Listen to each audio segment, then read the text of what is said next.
Bom dia, boa tarde, boa noite, pessoal. Sejam bem-vindos a mais um episódio aqui do SagaCast. E hoje o episódio 2 do nosso projeto, o Análise Psicológica, para falar um pouco sobre o Ítalo Ferreira, atleta brasileiro de surf. Comigo hoje, eu sou Franklin Jaives, psicólogo do esporte. Eu nunca lembro de me apresentar, mas eu tenho comigo hoje a psicóloga clínica Franci Braz, que também vai estar trazendo um pouco do aspecto da terapia dos esquemas para comentar também sobre o nosso atleta. Franci, muito obrigado aí pela parceria e por estar hoje aqui com a gente para o projeto. Boa noite, gente. Sou Franci Braz, psicóloga clínica, terapeuta do esquema, terapeuta cognitivo comportamental. E vamos começar? Vamos nessa. Gente, um ponto importante, né? A gente já tinha pontuado isso na outra live, mas eu sempre vou estar trazendo dentro desse projeto do análise psicológica aqui. O que a gente busca trazer é mais uma perspectiva geral pelo que a gente tem sobre o atleta, tá? A gente não consegue trazer informações, e nem seria também ético trazer informações precisas ali, só que só uma pessoa que trabalha individualmente com ele poderia estar trazendo, tá? O que a gente busca trazer é mais uma análise superficial, eu Certo. diria, de certa forma, mas que a gente traz um pouco de conteúdo, tanto da terapia dos esquemas, como também da parte da psicologia do esporte, certo? E para isso eu vou apresentar um pouco o atleta, para quem não conhece, tá? Acho difícil até porque nas Olimpíadas ele se destacou muito, o pessoal comentou muito, porque foi a primeira Olimpíada que teve o surf, e naturalmente o Brasil conseguiu conquistar lá a medalha de ouro. E vou falar um pouco aqui, eu vou dar uma lida, que eu fiz um mini resumo sobre ele. O Ítalo Ferreira, atualmente, ele tem 28 anos, ele é de 94. Ele é um surfista brasileiro e ele foi vencedor, principalmente da medalha de ouro de 2020, né? A Olimpíada foi em 2021, mas 2020 ganhou o primeiro lugar na modalidade.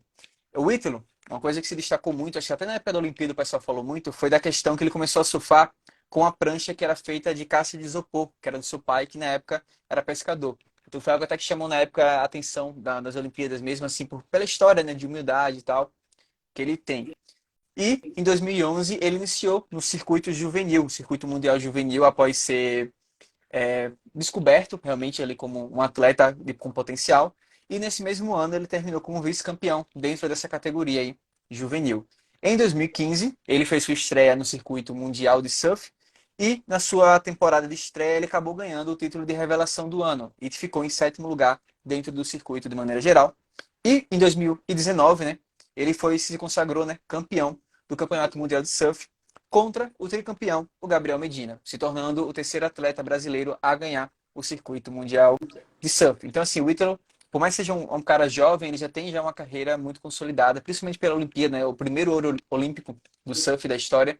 Então, isso já consagrou ele muito. Mas a gente queria também estar trazendo outros aspectos. E um deles, que eu acho que a Fran já vai começar trazendo, é a agressividade, né? Um modo esquemático aí. Isso.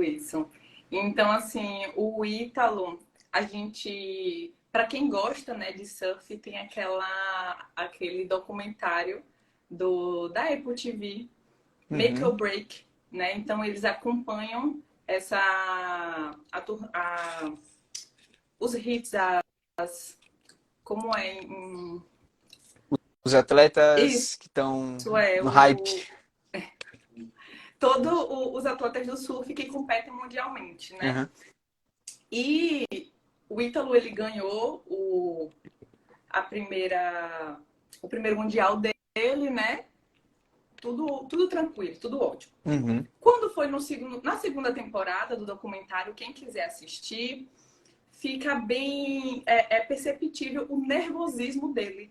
E ele fala isso, porque ele começa a temporada péssimo. Ele começa no ranking lá embaixo. Então ele tem que Uhum. correr muito atrás para subir o ranking, Sim. para ele conseguir disputar alguma coisa ali.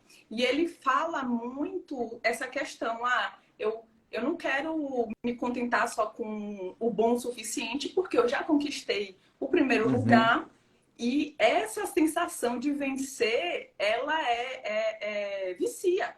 Então, não sei se estava acontecendo alguma coisa com ele, Sim. e ele não estava rendendo, né? Estava com essa pressão, mas ele foi subindo no ranking, né? De posição.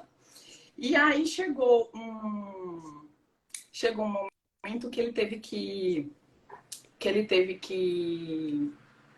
eu esqueci de falar o nome dele. Ele teve uma bateria contra o Jack Robson, Uhum. aqui, ó, na minha colinha.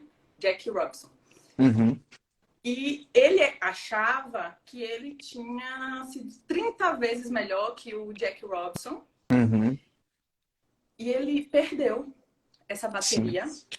Só que assim, ele perdeu essa bateria, mas ele tinha chance de ainda competir a final, que ele competiu a final ainda, né? Sim. Só que ele queria ganhar aquela bateria e ele perdeu e ele ficou muito Sim. irado mesmo. Ele quebrou tudo, ele se descontrolou, não foi um bom exemplo, não é nada agradável para crianças acompanhar o jeito que Uhum. ele lidou Com o resultado. com o resultado, com a perda, né? Porque ele Uhum. perdeu. Então ele foi direto pro vestiário, quebrou as coisas todas e ele ficou Uhum. assim conformado, aquele sentimento de Sim. injustiça, sabe, de revolta. Ah, eles pegam muito no pé de brasileiro. A gente sabe que tem umas coisinhas no esporte que, né, Uhum. não sei nem se a gente pode estar É comentando que isso assim, aqui, mas é tem que umas assim, coisinhas Francis, no tipo, esporte que é uhum. complicado, né? É porque algumas modalidades, principalmente que existe essa decisão de juízes, é algo muito subjetivo também, tá? Tem, obviamente, uma estrutura técnica ali a ser avaliada, mas, sei lá, a própria final, a própria a etapa final ali da Olimpíada, né? Gabriel Medina estava na mesma bateria com, acho que um japonês, e, naturalmente, assim, isso, ele pegou e fez um movimento que foi até semelhante, só que era mais complexo, e mesmo assim ele foi derrotado, né? Até a Paula trouxe aqui, a Paula é uma psicóloga do esporte. Que bom te ver aqui, Paula. Abraço. Ela já participou também aqui do SagaCast, falando do triatlo. Ela trouxe quebrar prancha é um comportamento muito comum no surf.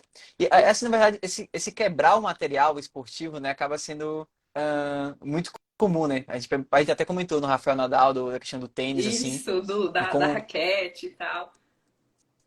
principalmente quando o juiz dá uma agafada. Sim, porque até eu estava conversando recente com um atleta que eu acompanho do jiu-jitsu, e já aconteceu assim, os três campeonatos, que ele o tempo todo estava superior ao adversário, a gente até assistiu gravação depois, e empatou. E aí a decisão para o juiz. E acabou que a arbitragem favoreceu o outro. E assim, por quê?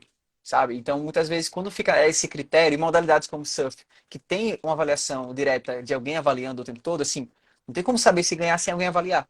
Então, a Sim. gente depende muito dos avaliadores, sabe? E isso traz aquela ideia de o atleta precisa entender isso, coisas que estão no meu controle, coisas que não estão no meu controle. Então é algo muito difícil, tá? Não é simples, Isso. porque, pô, você se dedica tanto, você faz sua melhor luta, faz sua melhor surf, sua melhor Bateria, manobra, isso. e aí você fica, pô, sabe o que que faltou? Na vez nenhuma arbitragem consegue definir bem o que faltou. Isso. Fica algo meio subjetivo ali. E isso é muito Isso. ruim pro atleta. Naturalmente, a agressividade, Francis, ela aparece como uma resposta mesmo comportamental imediata ali, né? Isso. E. E pera que a gente vai falar sobre isso. Aham. Peraí. Deixa eu falar um pouquinho. O problema não é que ele só quebrou a prancha. Ele subiu irado na sala dos juízes. Hum. Intimidou o juiz. Foi ele e um amigo dele que viaja com ele, né? Então Aham. ele foi pra buscando a justiça dele, sabe? Por que você Entendi. fez isso? Sempre acontece isso, vocês sempre fazem isso. E aí o juiz fala, ó, se acalme. Você quer conversar? A gente conversa. Eu acho que o juiz estava se tremendo por dentro, viu? Porque ele foi com tudo. E aí, e as câmeras, ótimo para mídia, né? A mídia amou, né? O Aham. brasileiro louco, né? Que o brasileiro já tem essa fama, né? Né? Então, ele queria muito, ele foi muito, bateu muito de frente ali com o juiz e Uhum. entra nessa perspectiva que você falou, né? O que está no controle e o que não Sim. está no controle. E nisso, eu entro com um conceito, né, da terapia do esquemas que a gente chama de modo esquemático. Né? O que é Uhum. esse modo esquemático? É o conjunto tanto de esquema quanto do estado emocional da pessoa, quanto o estilo de enfrentamento dela. É tudo ativado ao mesmo tempo por um Uhum. gatilho, e aí a pessoa tem os comportamentos, né, disfuncionais, tem atitudes, mas depende de cada modo, né? Uhum. Quando eu vi ele daquele jeito, me veio à cabeça o que a gente chama de modo criança zangada. A gente na terapia do esquema é esse nomezinho. E aí a pessoa ela tem aquela agressividade, hostilidade, porque ela busca aquela necessidade que não foi atendida. Uhum. Então, ele vai lá buscando, né? Buscando a justiça que ele acha que ele tem, né? Que devem para ele.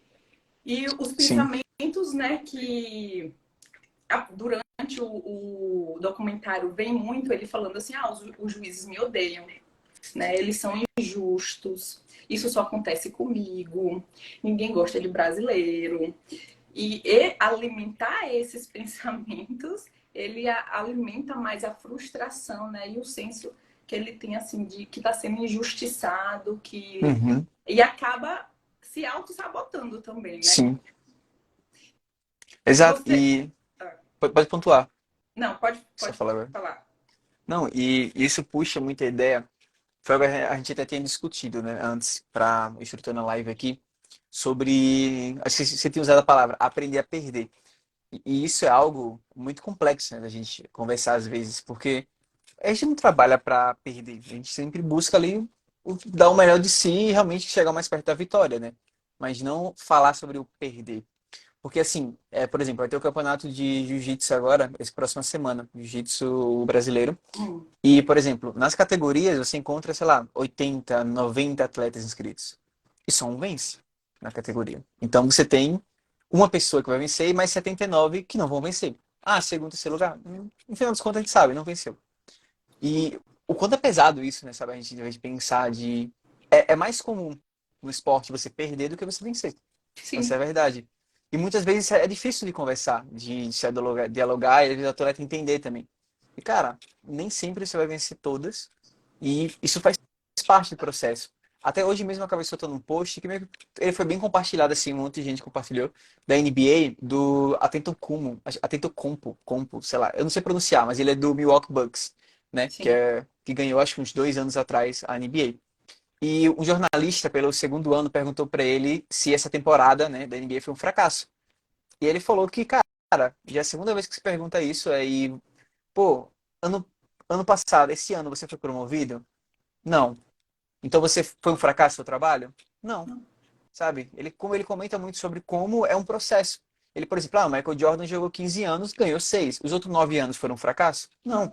É um processo ali dentro do esporte. Você não consegue vencer todos os campeonatos todos os anos. Sabe? São detalhes que a gente vai ajustando, buscando ganhar o próximo campeonato. Então, achei muito legal essa fala dele, foi bem compartilhada por muita gente, essa fala de 2 dias atrás, depois que a equipe dele foi eliminada, porque mostra muito isso, às vezes que o atleta tem que entender que a derrota faz parte do processo. Só que, às vezes, nesses casos que a derrota não está tão clara, né, Sim. que parece que, será que teve uma injustiça aqui? Existe esse questionamento, né? Aí, nesses casos, a resposta da agressividade, ela surgiu realmente até como natural, né? Ele não parou e pensou, ele simplesmente agiu, né? Sim. E uma coisa que um surfista antigo, que ele tá participando do documentário, é Nick Fanning, e aí ele fala Uhum, assim, é um lugar perigoso que você se coloca quando entra nesse estado, porque antes de remar, você está tentando provar algo a alguém, mas na verdade você só deveria ir lá fazer o que você treinou, o que você. uhum, Só que é complicado, porque sim, ele já passou também por outras situações que despertaram gatilhos, sim. né? Nessa perspectiva.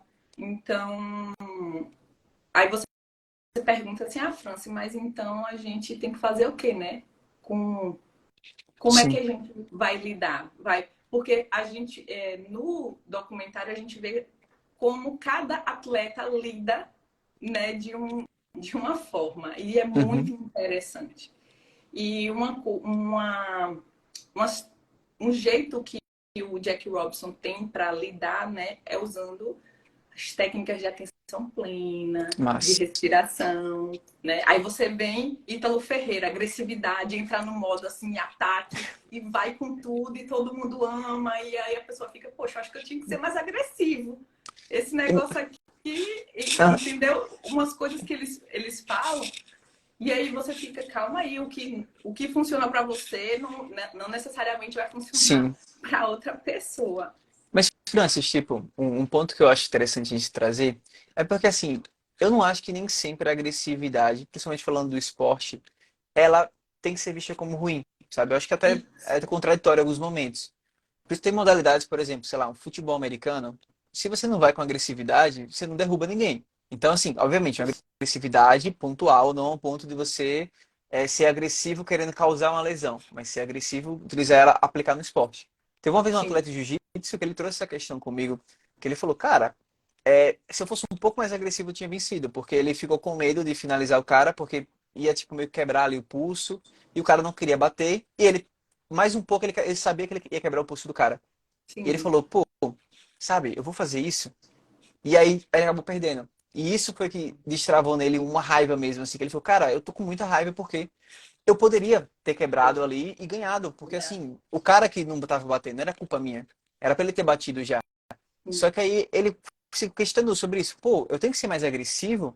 Será que eu tenho que, às vezes, me impor um pouco mais em alguns momentos? Porque aquilo me custou um campeonato. Que eu Sim. tava preparado, tudo, e eu, sei lá, eu tinha muito potencial de vencer. E eu me preparei tudo para aquele momento, né? Então, assim, eu, eu não acho que nem sempre a resposta, claro, ele foi lá acima dos juízes, brigar e tal, não foi um comportamento já de forma alguma a ser replicado. Mas às vezes, quando às vezes um atleta tá um pouco com raiva e desconta ali, sabe? Tem o mindfulness também que tem que dar uma Tem quebrada, que dar sabe? uma alivia. Ele Isso, tem botou a que dar emoção pra fora, digamos assim. isso. Não é a melhor forma, mas, pô, será que esse cara realmente está passando? Ele tem algum acompanhamento? Tipo, ele consegue falar um pouco do que sente também? Porque muitas Sim. vezes o papel do psicólogo entra aí, sabe? Nesse contexto. Às vezes o cara, pô, eu tô com raiva, sabe? Eu quero botar pra fora. Só que ele tem que manter aquela imagem do atleta perfeito, que não tem raiva e ele só vai conquistar os prêmios. Isso não é real, tem um humano por ali por trás. E acho que no momento da injustiça, né? Ele ativou esse modo aí. Já, beleza, vamos Sim. quebrar tudo. Sim. E é uma coisa muito legal é que, tipo assim, o modo, ele tem a função, né, de proteger a gente. Então, ele também, ele impulsiona a gente para ação. Então, Uhum, ele entrar nesse modo agressivo, digamos, antes da bateria, é sim, funcional para ele. É sim, funcional, porque, sabe, vai dar aquela adrenalina, aquela sim. energia para ele tentar vencer ali. Mas Então, são casos e também. casos também, né? Como você trouxe do outro surfista que aplica o mindfulness, é um tipo de pessoa que busca entrar mais relaxado. Já E tem outras pessoas que buscam entrar mais ativadas, assim, alertas. Mas eu acho que, mesmo que seja a mesma modalidade, o mesmo esporte, isso eu acho que varia muito também.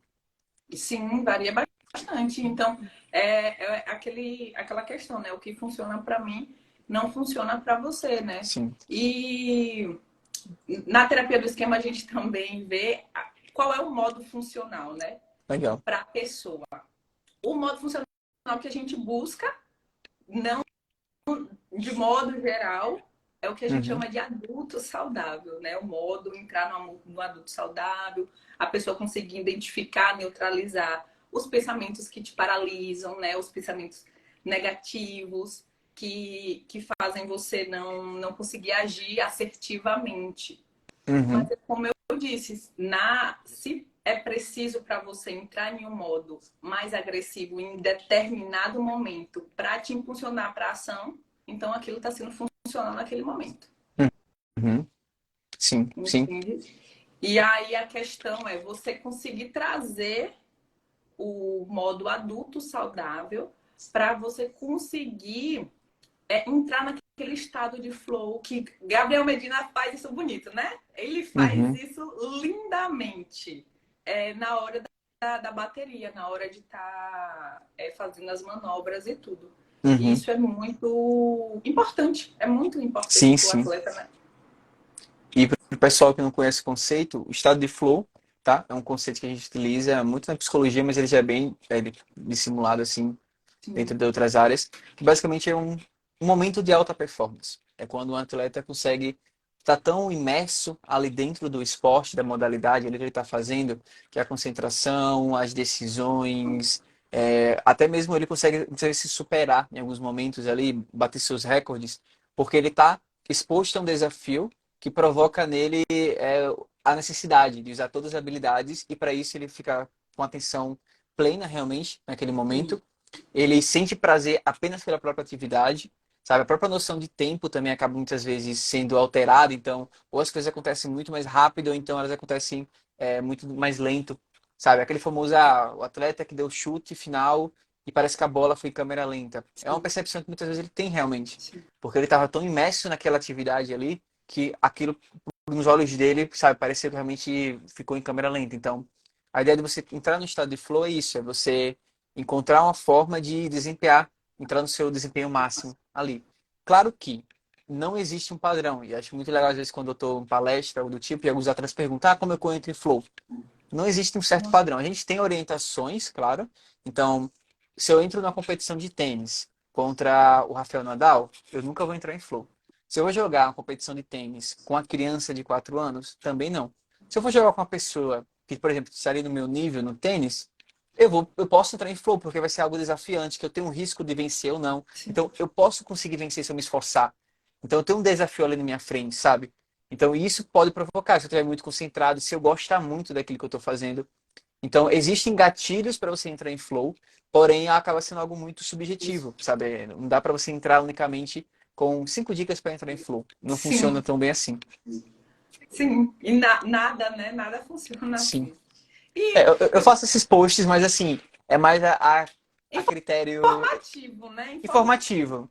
Mas É. na real, assim, você pode até seguir e vai ajudar. Mas não é, tipo, certeza, sabe? Tipo, é uma parada mais orientações. Sim, sim. E a questão, Franklin, dessa agressividade dele, né? Uma coisa que eu acabei não falando é que os Uhum. modos, quando a gente entra em modos, né? Sempre tem os esquemas que são associados, né? Legal. E como todo atleta, ele tem padrões inflexíveis, ele tem não. Gente, a gente não sabe, né? A gente A gente supõe. supõe padrões Isso. flexíveis, mas isso já E virou um lei. auto-sacrifício. Isso. Alto Entendeu? rendimento, né? Tem que ter. Isso. E aí, chega, me perdi, que eu fiquei preocupada com isso que eu falei, porque a gente não tem certeza, né? Eu acho que a gente ia Mas, comentar um pouco mais sobre a ideia da atenção plena também, de como isso acaba sim, sendo importante. sobre a atenção plena. Sim, sim. Em relação, tipo, ao modo esquemático. Ah, sim. Mas aí o que é que acontece? Quando a gente tá nesse modo, a gente não consegue raciocinar direito. Então Entendi. a gente vai faz as coisas no impulso. Então esse Uhum. modo dele criança zangada, né? Ele tá buscando justiça. Então o que é que ele precisou fazer ali na hora? Ir na cabine do juiz e bater boca com o juiz. Mesmo ele sabendo que aquilo não vai adiantar em nada, ele já perdeu, o Aham. juiz já tá, sabe, de saco cheio, já tá, sabe, brigando com ele, mas ele precisava fazer alguma coisa. Então, o que é preciso? Ele acalmar, ele tentar, né, fazer alguma forma. O Ítalo, a gente percebe que ele é muito físico, comportamental.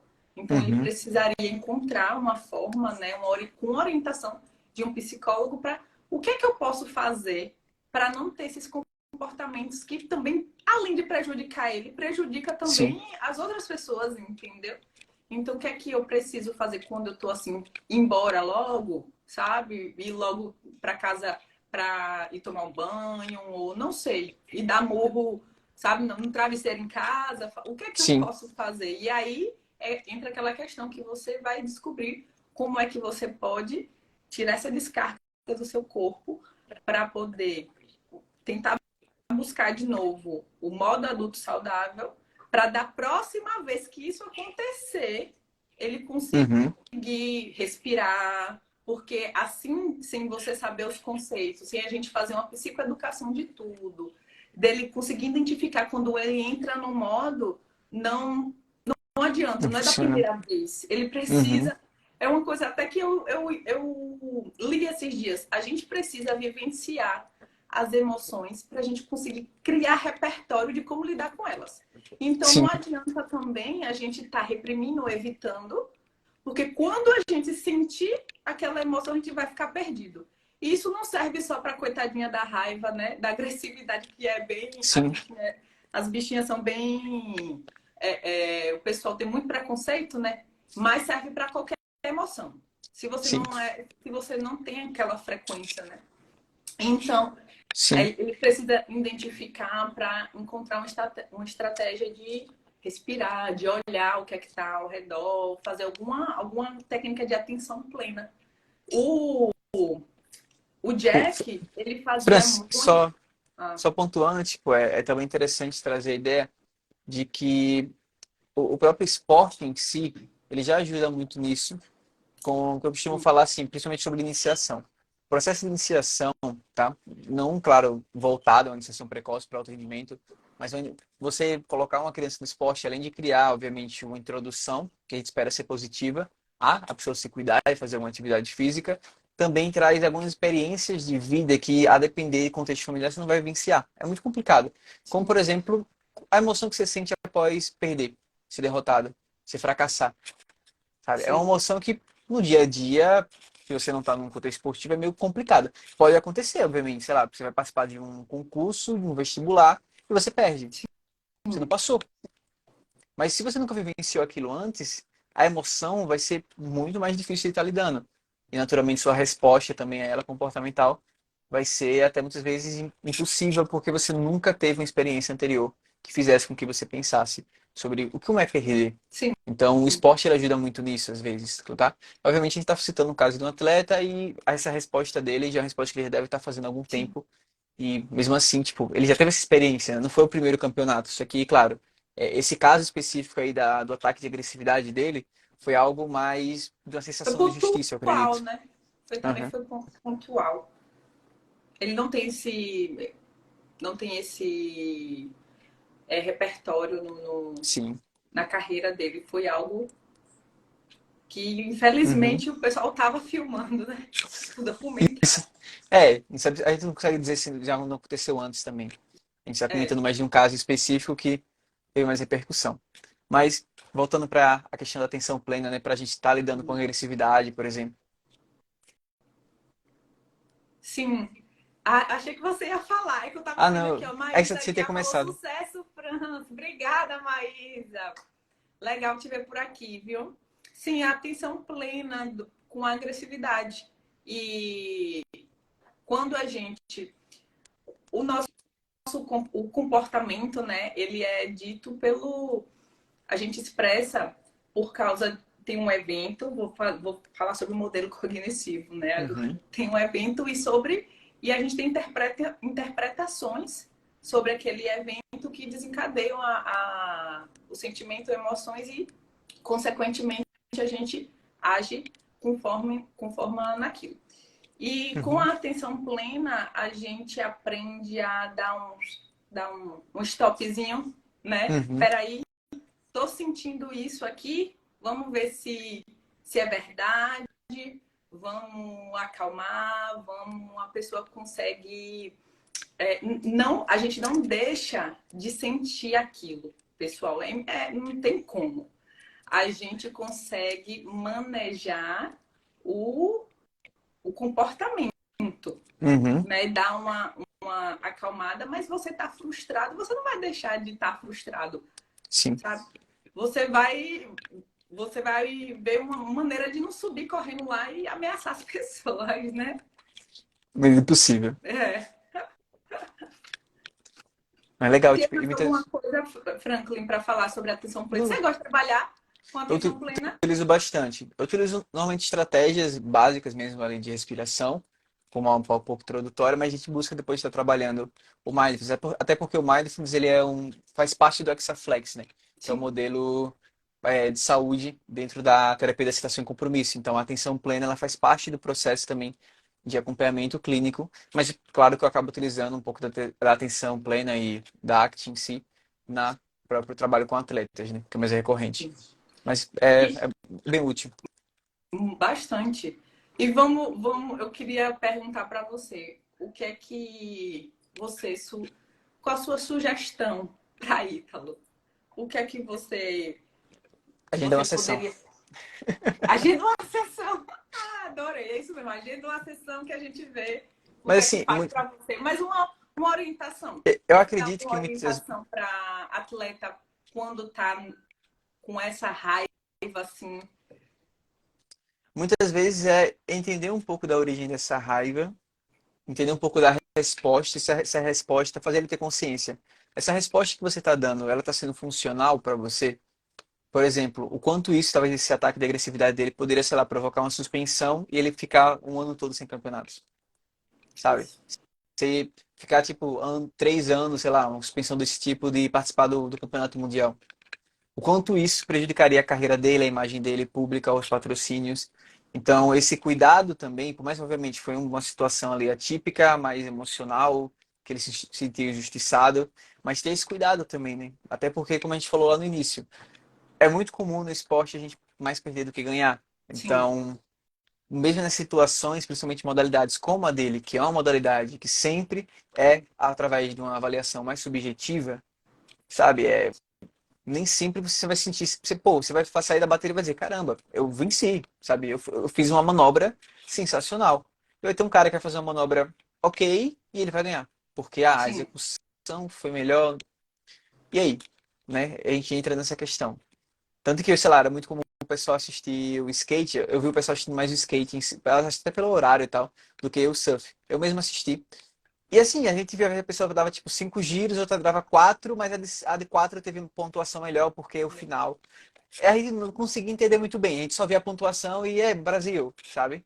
Então, sim. nesses esportes, mesmo pra gente que estava começando a entender modalidades como essa, é, tem esse critério, sabe? A gente tem que estar, o atleta tem que ter essa consciência de, ok, o que é que eu controlo, o que é que eu posso fazer para diminuir os riscos em relação a isso.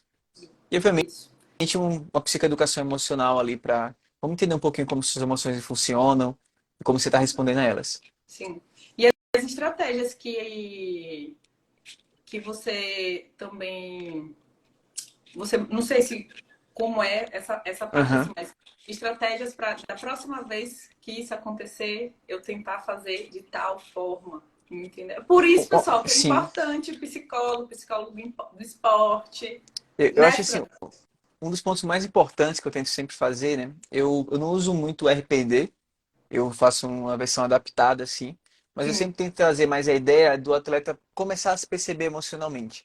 Então, mesmo em treinos, tal, de ele começar a perceber, ok, como é que eu respondo às situações? Quando é que surgem pensamentos de medo, pensamentos mais relacionados à dúvida, que estão contra a minha confiança? Então, ele começar a perceber como está sendo a resposta dele também. Claro que sim, competição a gente tem um destaque, um vislumbre bem melhor, mas em momentos de treino já, esse tipo de pensamentos, essas dúvidas acabam acontecendo muito, medos, anseios. Então, sim, quanto mais consciência ele vai tendo disso, é melhor. Estava até numa sessão foi ontem, que um atleta ele acabou trazendo, pô, Frank, eles estão me percebendo assim, eu percebo que isso está acontecendo por conta disso, disso, disso. Então, isso mostra como já está um atleta com muito mais autoconsciência. Tanto que eu fiz sim, parabenizar ele, porque assim, ele já trouxe a causa, o que aconteceu, o que ele pensou, como ele lidou com aquilo, como ele percebeu que na verdade ele estava se sabotando ali por conta da competição. Então ele já fez toda a linha de raciocínio ele mesmo. O que eu fiz basicamente foi dar uma orientação final ali, pontuar alguma questão. Mas ele mesmo já teve essa evolução de uma consciência psicológica, sabe? De como ele funciona. Então ele sabe que muitas vezes ele quer se sabotar perto da competição. Então ele já nem liga muito para alguns sim. pensamentos que surgem ali, porque ele sabe, você já vem aqui, mas eu tô ligado que você tá contra mim. Isso. Então, E é o que a gente chama de uhum, antídotos, né? A gente já treina a sim, pessoa já para poder cortar isso. É isso que ele faz, é muito bom, porque também tem aquela questão, uma coisa que a gente vê muito, né, na terapia do esquema, aquela questão, tipo, antes eu percebo que eu fico assim, assado, tais pensamentos, tais emoções, e que do fundo uhum, eu acho que eu não estou acreditando que eu vou vencer. Eu acho que aquela uhum, pessoa é melhor do que eu acho que eu não treinei o suficiente, e aí a gente também entra, né, para sim. esse lado, para trabalhar mais a autoconfiança também. Eu sempre falo para os atletas que assim, cara, é, esquece qualquer um. E se eu tivesse treinado mais? Já era. Já, isso, Passado, acabou. O que você treinou até agora é o que você tem. Então você vai chegar lá, você vai fazer o que você treinou. Acabou. É isso, famoso. Você aprendeu a fazer feijão com arroz, você não vai chegar no dia e fazer uma lasanha. Você vai isso, fazer um feijão com arroz, que é o que você sabe fazer. O que a gente busca fazer aqui com a terapia é você aprender a torrar uma batatinha, jogar um temperinho diferente, mas lá na hora é feijão com arroz. Então, Sim. assim, o problema, acho que muitas vezes o atleta acaba se duvidando ali, antes da competição, é quando ele tá esperando mais do que realmente teve, entende? Você não vai fazer nada diferente, você não vai aplicar um golpe novo numa luta, não. Sim. Você vai fazer o que você treinou. Sim. Claro, existem adaptações à criatividade do atleta, porém, no geral, a gente faz o feijão com arroz. Então, Sim. acho que quando o atleta tem essa consciência, isso é um ponto muito importante. Isso. É isso, então, pessoal. A gente já Sim, falou todos os pontos, né, Franklin? sim, sim. Falamos todos. E hoje foi isso, Hoje foi foi legal. 40 minutinhos, foi, ó, rapidinho. Tá A vendo? proposta é essa também, né? Ser algo Isso. sintético, até para ficar um conteúdo mais mastigável, Mas, também prático para o isso. pessoal estar tá acompanhando depois, que vai para o canal do YouTube. Exatamente. Galera, Se muitíssimo alguém, obrigado a todos vocês têm alguma vocês. pergunta, pessoal, alguma dúvida? Se não, Ó, né? durante aqui, eu acho que não teve perguntas. Só teve um comentário da Paula, que eu vi lá atrás, que ela tá trabalhando com atletas de surf, então ela acabou trazendo essa questão mesmo que é muito comum. Tem só o Ah, Fabian que ele tá o viajando Fábio, eu para conheço Austrália. O Fábio. Show. Francis, mas eu acho que é isso. Isso Muitíssimo mesmo. obrigado pela participação. Ao pessoal que acompanhou também aqui ao vivo, ao pessoal que está assistindo a gravação via YouTube, muito obrigado. Deixa curtir, deixa um comentário. E a gente se vê em um próximo encontro aqui no SegaCast. Valeu, boa noite, Beijo, boa Francis. noite. Tchau, tchau. Tchau.